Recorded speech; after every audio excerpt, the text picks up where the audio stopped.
Почитувани, 5 години Груевски дрско ја лаже јавноста дека е честин и дека не ја злоупотребува власта за личен профит.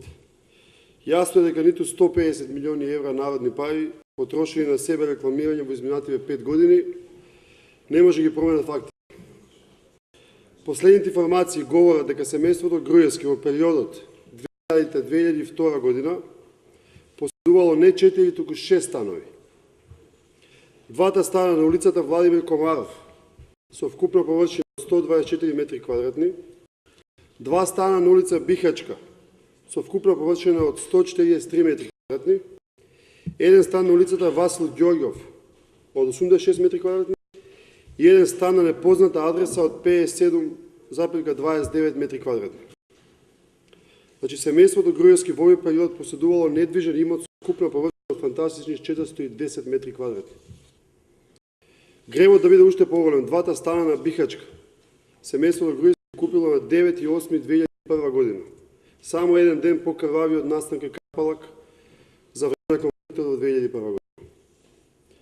На 18.12.2002 година Никола Груевски како тогашен пратеник во анкетниот лист за пријавување имот, како и сега не пријавил никаков недвижен имот.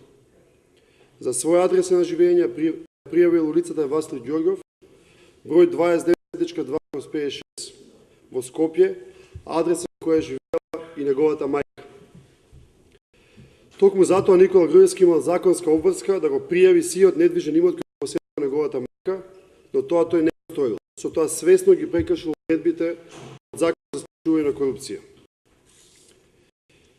Сега целата приказна на становите на семејството Груевски не завршува тука. Вчера со анонимно писмо, подпишано од разочаран член на ДПМН, добивме следна информација за имотна состојба. Во писмото се наведува дека во зграда на Водно, под Панорама, како собственик на недвижен имот се јавува Ѓорги Груевски, брат на премиерот за поминување. Јавноста го запозна братот на премиерот во владата отвори нов факултет за дизајн и мебел, за да Ѓорги Груевски стане подиректор за финансии. Биде скандалот уште поголем. Братот на Груевски имотот во елитната населба го поседува во објект кој го градела градена фирма блиска до бизнис миличето на фамилијата Олце Камчев. Од ова се гледа дека семејството Груевски секогаш кога ДПМН е на власт се занимава само со бизнис на недвижности. Семејството Груевски еднаш купуваше и продаваше станови за време на војниот конфликт, сега исто го прави во услови на рекордна сиромасија која задржи земјата за повеќе од 4 милиарди евра. Благодарам за прашање. И Антикорупцијска веднаш води поставка за имотот на кредитот кој се подигнале од комерцијална имаме и срамно, и смешно, и гротеско е овој срамен состав на антикорупцијска комисија.